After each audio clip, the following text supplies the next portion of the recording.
Chers téléspectateurs, bonsoir, merci d'être parmi nous. Toujours avec Bruno. Bruno, bonsoir. Bonsoir Sidi Jawad. Comment tu vas? Bien, ça va bien. Ça- Bonsoir à tous les auditrices et auditeurs de Radio Salam. D'accord. On continue notre c'est-à-dire, émission Guyane Éducation. Et aujourd'hui, on va parler c'est-à-dire des lycées professionnels en Guyane. Voilà. Mhm. Tout d'abord, je voulais poser une question au terme, c'est-à-dire en guise d'introduction. Quelle est la philosophie déjà de création des lycées professionnels en France et en Guyane? Oui. Alors, la naissance des lycées professionnels en tant que tel débute après la Seconde Guerre mondiale, parce qu'en fait, tout l'apprentissage professionnel se faisait par les entreprises elles-mêmes qui avaient leur centre de formation propre. Et l'État a récupéré ce qu'on appelle la technique, Mhm. l'éducation technique, l'a récupéré d'abord dans des collèges techniques Mhm. et ensuite dans des lycées qu'on appelait Mhm. lycées d'enseignement professionnel, qui sont devenus en 1995 des lycées professionnels. Mhm. Ça a été la même chose en Guyane, puisque nous avons deux grands collèges techniques qui sont créés avec Max Joséphine, et ensuite le lycée Michotte, où j'enseigne actuellement, qui sont devenus des lycées professionnels par la suite. D'accord. Mais ici en Guyane, si on parle plus spécifiquement ici en Guyane, c'est Alors, depuis plus ou moins quelle année ça non, pareil, avait... pareil, c'est les années 70, les années Oui, 60-70. Michotte, par exemple, est un lycée qui a 50 ans.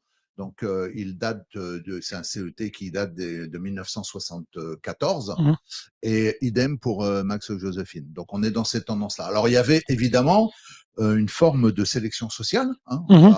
On va en parler, ce oui. qui est toujours le cas aujourd'hui.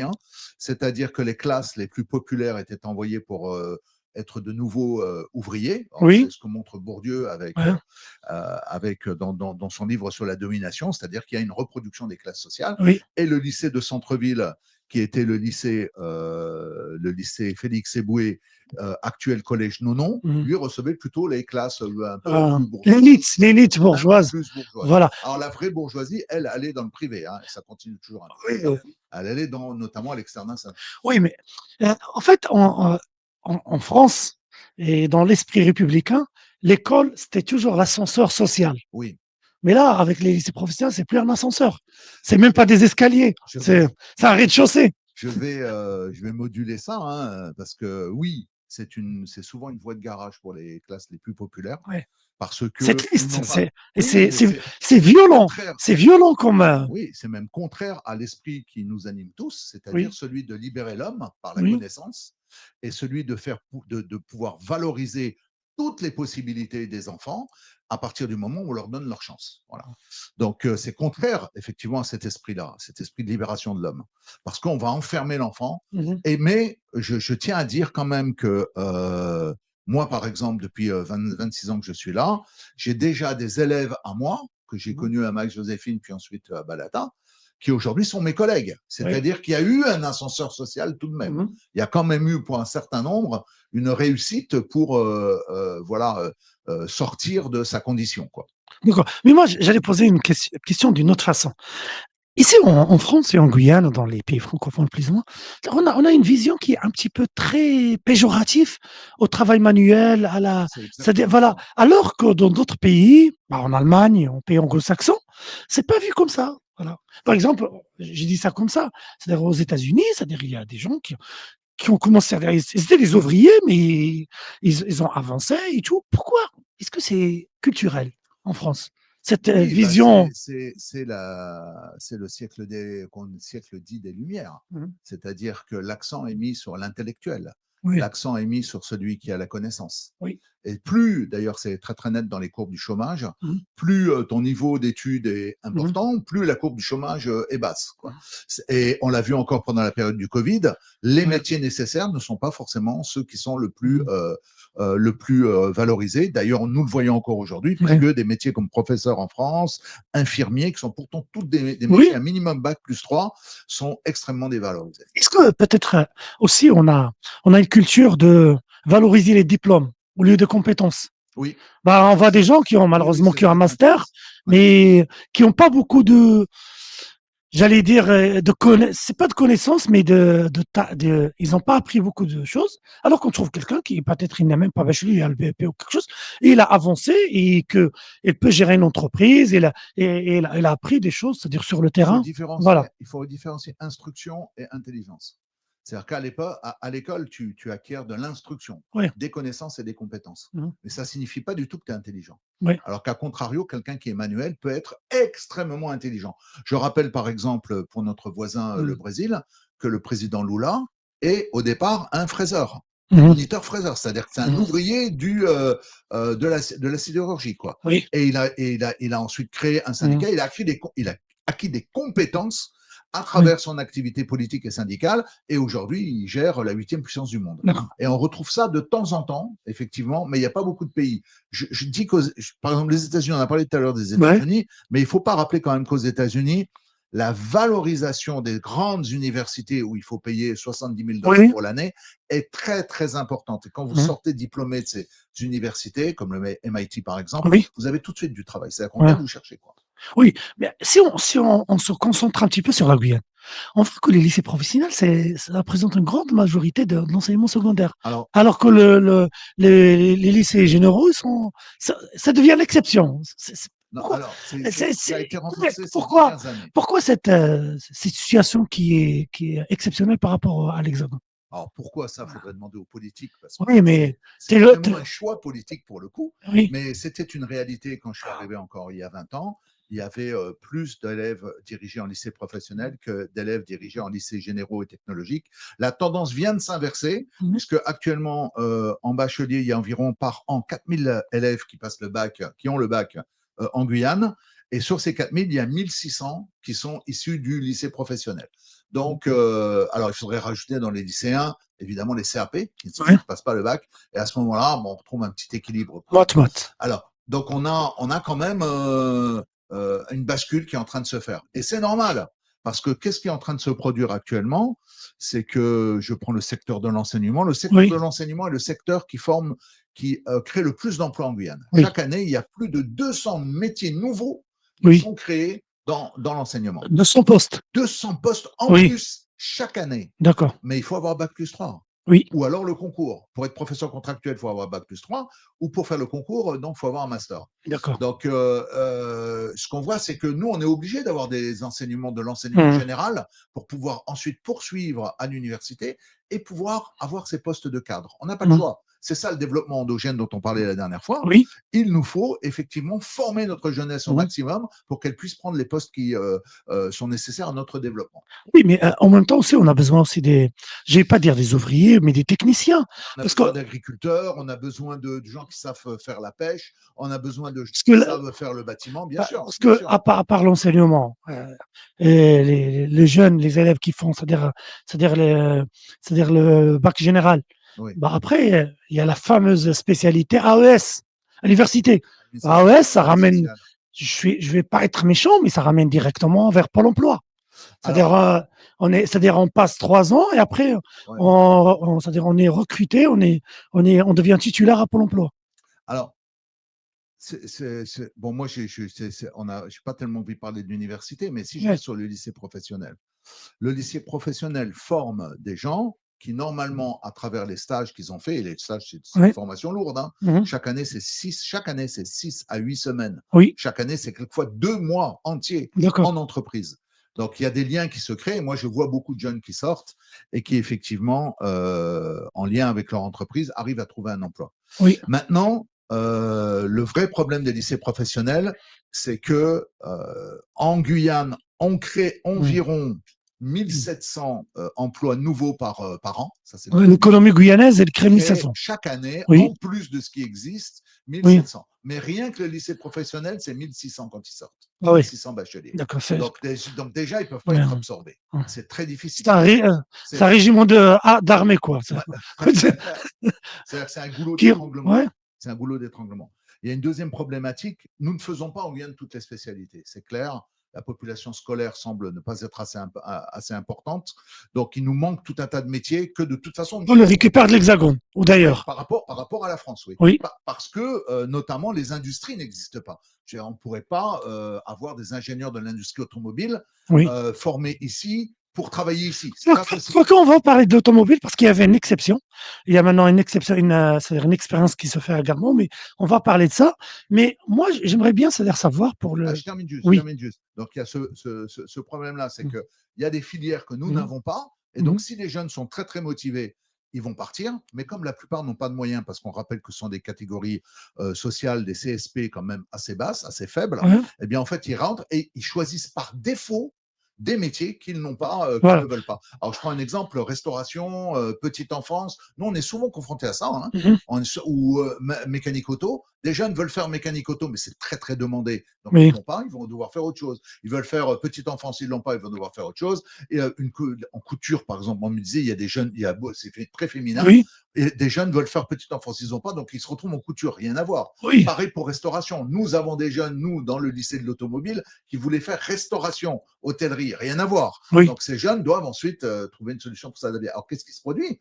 Ce qui se produit, c'est que des jeunes, en fait, ils vont prendre le bac, oui. niveau 4, Mhm. et ils vont faire tout à fait autre chose après dans leur vie professionnelle. Ils ne D'accord. feront pas le domaine dans lequel ils ont été formés, ce qui est quand même un Oui. souci aussi. Mais j'ai une question concernant, c'est-à-dire, on a parlé de l'autre fois des élèves sans documents, sans carte séjour, rien Oui, du oui, tout. oui, oui, Mais oui. comment ils vont faire ces élèves lorsqu'ils veulent y aller dans les entreprises pour faire des stages? Ah ouais. Parce que Alors, les stages, ce n'est pas un problème, parce que le stage fait partie du cursus d'apprentissage quand il est élève. donc ils n'ont pas de Ce n'est pas un difficulté par problème, rapport sauf pour un domaine, la oui, sécurité, oui, et peut-être je ne sais plus, un autre domaine dans le tertiaire.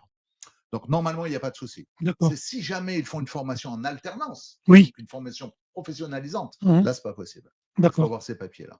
Donc, pour l'instant, l'école est un lieu un peu sacré, hein, Oui, comme l'université, c'est un lieu un peu sacré où on peut se former, même si on n'a pas de papier, pour avoir des compétences, des connaissances, et puis avoir des valeurs citoyennes. oui. Et parfois, on voit qu'il y a des formations, notamment, par exemple, à Max Joséphine, secrétariat commerce, mais ça n'a rien à voir avec, c'est-à-dire la demande de l'économie guyanaise, alors que, par Ouais. exemple, on a un besoin d'agriculteurs, on a besoin, par exemple, les métiers de la mer. Les métiers de la mer, actuellement, c'est-à-dire, on est obligé d'avoir des Vénézuéliens, des Guyanais, c'est-à-dire, pour des bateaux. Et ça a posé un gros problème.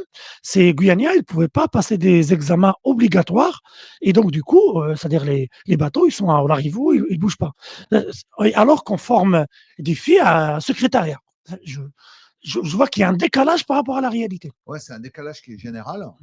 C'est ce que j'ai dit tout à l'heure. C'est-à-dire, quand on regarde la création d'emplois par an, et qu'on regarde le nombre de bacheliers de lycées professionnels qui sort, on voit qu'il y a déjà une déconnexion. Mhm. Ils ne peuvent pas tous entrer dans le milieu du travail.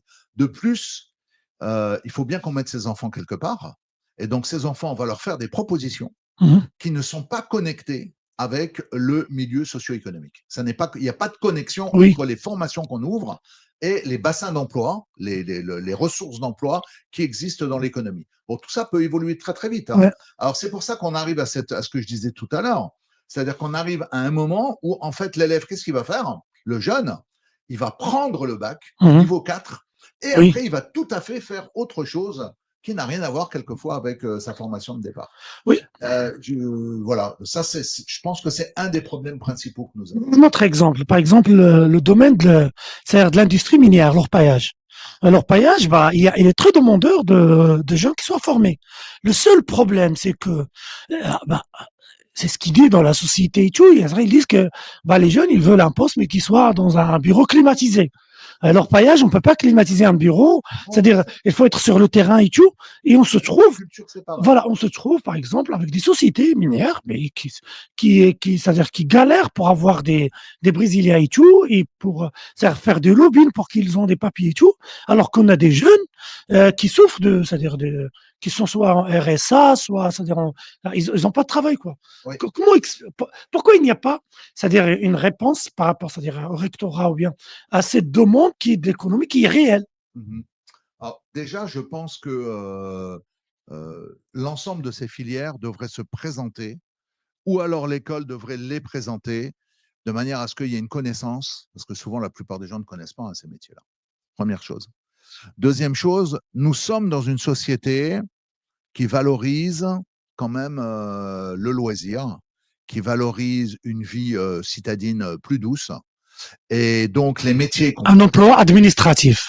oui, Disons-le, jusqu'à 13 heures, tout et à fait. voilà, et l'après-midi, il est libre. Oui, oui, tout à fait, c'est vrai. Donc, toute la société valorise ça, hein. Oui, c'est. C'est-à-dire que toute la société dit bon, l'essentiel, c'est que tu aies un métier qui soit un métier payé, sûr, Sûr. sûr, et que tu puisses ensuite faire ce que tu as envie de faire. Même si tu gagnes pas beaucoup, mais que Oui. tu sois sûr. C'est une chanson de Lovaja qui disait ça. On lui avait dit de faire ce métier-là. Il a dit c'est pas ce que je veux faire. Voilà. Donc on est face à ça. Donc nous, comment on fait, nous, l'école? C'est-à-dire que tous les jeunes sont attirés. Oui. Il y a une attractivité très très forte vers ces métiers Mmh. qui sont des métiers moins pénibles. Oui. Et puis globalement, dans les pays, disons-le clairement, dans les pays les plus riches, il y a globalement une tendance à essayer de valoriser ce qui est une bonne chose d'ailleurs, hein, Mmh. le fait de souffrir moins au travail. Mais nous, dans le cadre de notre développement, nous avons des secteurs qui sont des secteurs productifs qui, eux, demandent des salariés. Oui. Eh bien, il va se produire ce qui se produit dans tous les pays. Tous les pays, Mmh. c'est-à-dire que les boulots les plus durs Mmh. seront faits par ceux qui viennent de l'extérieur. Oui. Et à Paris, qui sort les poubelles, voilà, hein, qui Ouais, sont les saisonniers dans les champs, les horaires décalés, la restauration et tout, voilà. c'est les populations Voilà. immigrées. Voilà. Et nous retrouvons ça ici, hein, lorsque chacun d'entre nous, ou ceux qui le peuvent, ont quelqu'un pour faire à manger, quelqu'un pour faire le ménage, quelqu'un pour faire le jardin. Voilà. Oui. Nous retrouvons ça, c'est-à-dire que ce ne sont pas des locaux qui vont faire ça, ce sont des populations. Donc forcément, tout ce système Mmh. arrive lorsque l'enfant doit faire un choix au Oui. collège. L'enfant fait le choix au collège. Mmh. Lorsqu'il commence son orientation, eh bien, il va s'orienter vers quelque chose qui sera forcément soit disponible si jamais il n'a pas les moyens, et notamment les classes les plus pauvres, Mmh. soit il se dirigera vers ce qui sera le plus facile s'il a les moyens. Et, Bon. voilà. En arrivons maintenant à la question de, par exemple, l'industrie automobile. J'ai constaté ça fait presque une année, bah, il y a, c'est-à-dire un grand groupe ici présent en Guyane, BH. voilà, pour ne pas le nommer, bah, il a créé sa propre école à Galmo, carrément. Est-ce que ça, c'est une preuve que l'enseignement, par exemple, d'automobile qui est fait à Michoud, qui est en décalage par rapport à la réalité, et que, qu'est-ce qui se passe? Pourquoi? Ouais. Parce que ce groupe industriel, il va pas jeter son argent s'il voit pas qu'il est gagnant dans cette affaire et s'il voit pas que ce que le lycée Méchotte lui fournit comme diplômés qui sont pas adaptés c'est-à-dire au marché du travail. Alors, deux phénomènes qui Oui. expliquent ça, qui expliquent une pseudo-concurrence. En fait, il n'y a pas de concurrence. Pourquoi? Parce que nous avons constaté que chez nous, d'abord, les professionnels du métier de l'automobile sont bien formés. Les professeurs sont bons. Donc, les élèves qui sortent peuvent être embauchés tout de suite. Pourtant, bien que nous formions chaque année quelques dizaines de jeunes Mmh. diplômés du baccalauréat Mmh. professionnel en maintenance des véhicules automobiles, MVA, eh bien, vous allez chez Renault, vous allez chez Peugeot, il manque de monde. Il manque de mécanos. Alors, Eh ben, c'est ce que j'ai dit tout à l'heure. oui. Et ce que j'ai constaté moi-même en faisant des visites de stage, c'est qu'en fait, les jeunes, ils veulent pas faire, ils font mécanique, Oui. mais la plupart ne veulent pas faire mécanicien. Mais est-ce Ils que, vont faire vendeur de voitures, par exemple. oui, C'est-à-dire que j'ai vu ça depuis commercial. ils vont faire commercial. Ils Oui. connaissent bien les voitures, ils connaissent les moteurs, Oh, ils bien. connaissent les régimes, ils connaissent les marques. Mmh. Et donc, ils vont faire commercial. Mais ils veulent plus faire mécano. Oui. Or, il faut des mécanos. Donc, que fait GBH?